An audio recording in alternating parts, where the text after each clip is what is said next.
The movie begins in OK City, where we see Officer Knight and his trusty dog, Greg, going through the city to chase down Petey, an evil super genius cat who frequently terrorizes the city. After a long search, their target Petey suddenly emerged from the sewers and drives his car towards a really high bridge. Officer Knight, knowing this will be very dangerous for him, tells Greg that if anything happens to him, that he should take care of his girlfriend Alice.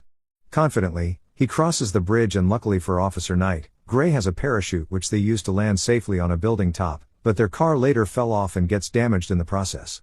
Petey suddenly passes them laughing, saying he won't have to worry about them anymore. Officer Knight and Greg looks back only to realizes that Petey left a bomb on the rooftop. A little flashback is shown where Petey plans alongside his assistant Butler to kill Officer Knight and Greg, who are the only ones stopping him from taking over the world. He describes Officer Knight as a tough cop with kungfu skills who has no brain, and Greg the dog is smart but his body is his weakness. That was how Petey figured out that the best way to kill them is with a bomb. Back to the present, Officer Knight tries to defuse the bomb. Greg tries to tell him to cut the blue wire, but Knight decided to cut the green wire because he believes green means go, so it should be the right one. This caused a massive explosion, and the two cops are both rushed to the hospital. Greg's whole body is injured, while Knight's head is bandaged up. In order to save their lives, a nurse suggests to the doctor to put Greg's head on Knight's body, and the doctor sees it as a perfect idea. A news reporter called Sarah gives a live report about how the doctors managed to save Officer Knight and Greg the dog by joining both parts of their body and creating Dog Man. Now Dog Man has become a beloved supa cop that helps citizens all across the city. Dog Man heroic activities are reported by Sarah hat off, but the chief of police gets angry because it's only Dog Man that gets all the credit for saving the city, while he goes unnoticed. Later on, Dog Man goes to see his girlfriend Alice, but realizes that she has moved out of the house and is even planning to sell it. The agent tells him that she moved into her new boyfriend house, because she can never date someone who is half dog and half human. On the other hand, while Petey thinks of ways or strategies to get rid of Dog Man, he suddenly gets an idea, and asks his assistant what does dogs hate? He finds out that dogs hate firecrackers. After a while, the chief calls Dog Man to his office and orders him to capture Petey by any means possible, so we see Dog Man avoiding many of Petey's evil schemes and sending him to cat jail so many times, only for Petey to keep breaking out using different methods. This puts the chief into serious trouble with the mayor, who shows up really angry for Petey escaping prison the 7th time, and wants the chief to fire Dog Man. The chief asks the mayor that the problem might not be from Dog Man but the cat jail, but the mayor picks offense from his words because her brother is the one running the cat jail. She threatens the chief that she wants Dog Man off the Petey case, and wants Petey captured as soon as possible.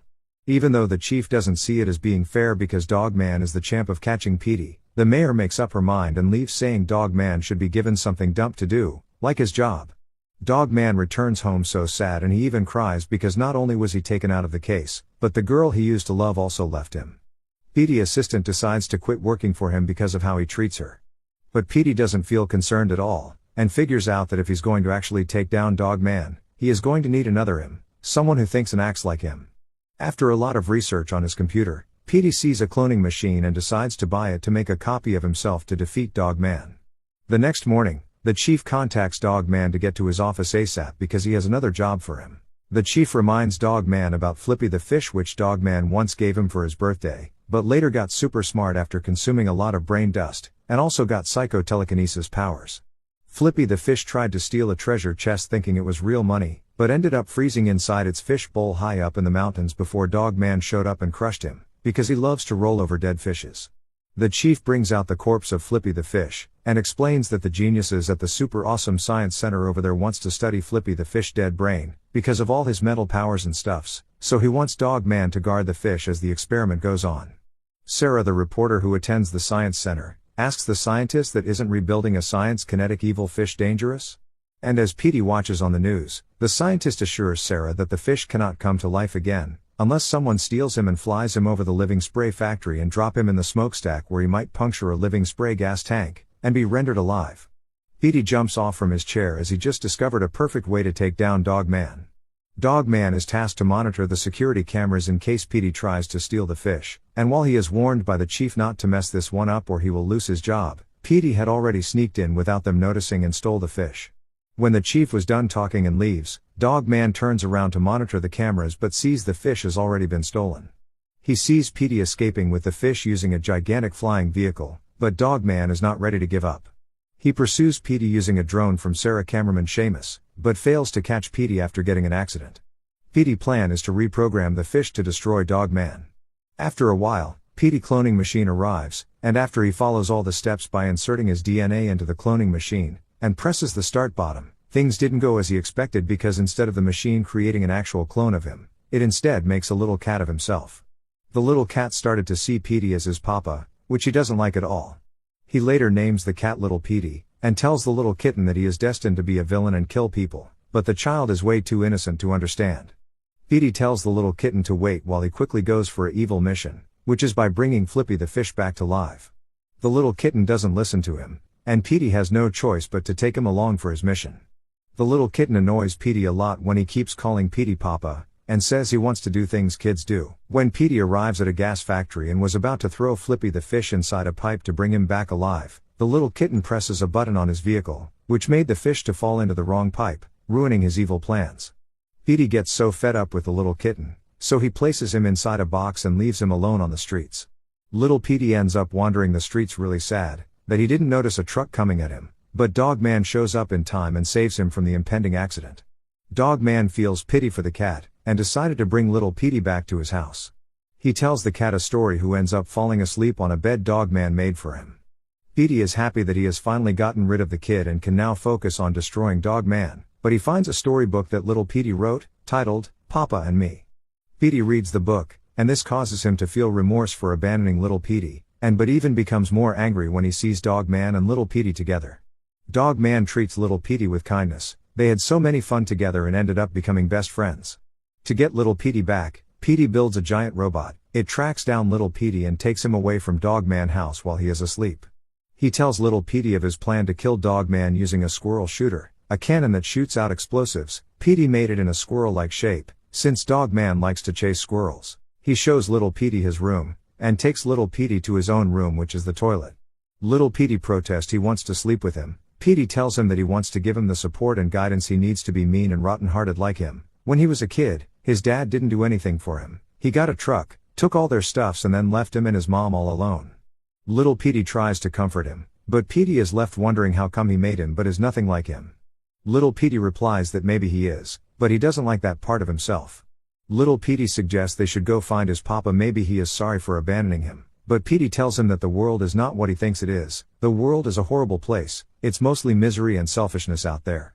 Just as Petey falls asleep, little Petey wakes up later that night, and in order to make his papa happy, he figures out a perfect idea. He activates a robot Petey made, and tasks it into finding Petey dad. Dogman wakes up and gets scared when he doesn't find little Petey anymore. He sniffs around his whole house, and even goes to reporter Sarah for help in finding little Petey. Sarah broadcasts missing photos of little Petey around the city, but still fails to find him, so she tries her best to cheer Dogman up. The next morning, Robot finds Petey dad and brings him to Petey, thanks to little Petey. But Petey dad only turns out to be a jerk, and the reason for Petey evil ways. He tries to help his dad reconcile with his own dad, but Grandpa P has no interest in changing or doing better. Petey sees this, and decides to continue his pursuit of defeating Dogman. On the other hand, Flippy the fish ends up in the living spray factory, where the gas inside causes him to come back to life. The gas went to all areas of the factory and turned the factory into a gigantic monster. Flippy the fish turns the monster to his sidekick, with the goal of killing Dogman just like Petey programmed him to do. While all these is going on, Petey attacks the city with a giant cannon that shoots exploding squirrels. Dogman dodges all the explosions and goes after Petey. Dogman defeats Petey after a long struggle, and handcuffs him to his cannon. Little Petey shows up and asks Dogman what he is doing with his dad. Dogman looks at how their body matches, and realizes that his best friend is the son of his greatest enemy. Little Petey begs Dogman to let his papa go, but if Dogman does, that he will lose his job. While he is left confused on what to do, Flippy the fish shows up with his gigantic monster. But to Petey's surprise, instead of Flippy capturing Dogman just like he was programmed to do, he instead captured little Petey. With no other choice, Petey decided to beg Dogman to put their differences aside, so they can both rescue little Petey as partners, which Dogman agrees to. Petey creates a super giant robot to fight Flippy the fish gigantic building monster. Dogman controls the giant robot, and uses his experience in kungfu to fight the building monster and finishes it up with a suplex move.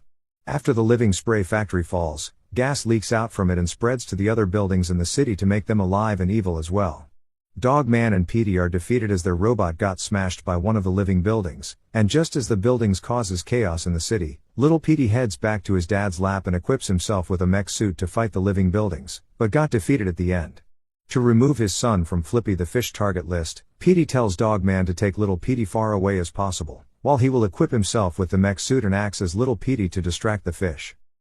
Flippy carries Petey to a volcano to prepare to drop him in, but realizes that he is not a little Petey which is his target. Dogman and little Petey shows up, where little Petey uses his goodness to appeal to Flippy and be the friend that he never had. He reads a touching story to Flippy, and this melts his heart, making his evil powers wear off in the process, and all the buildings went back to normal. Petey almost falls into the volcano, but Dogman uses his beloved tennis ball to fire from Petey's robot cannon and help him fall away from the volcano. Flippy decided to summon to the cops and willingly gets himself arrested. Just as they try to arrest Petey, the mayor shows up and pardons Petey for his crime since he joined in saving the city. Petey denies that he is a good person, saying that he is evil and selfish, but now he is doing things for little Petey instead of just himself. Petey takes his son back home only to find out that Grandpa drove away with all Petey inventions, leaving the whole lab empty. Little Petey begins to share his dad's beliefs on the world, but Petey admits that while the world might sometimes be wicked, it isn't all bad with little Petey in it. The cats then walk to Dogman's house, where Petey decides that little Petey can stay with Dogman sometimes, which brings him joy and causes Dogman to lick Petey in happiness. They are all joined by the chief and Sarah, just as one last living building shows up, except it's a party building with neon lights, and everyone ends up dancing together. And that was how the movie ended. Thank you for watching, guys. If you love animation movies, please subscribe to this channel and keep watching. Bye.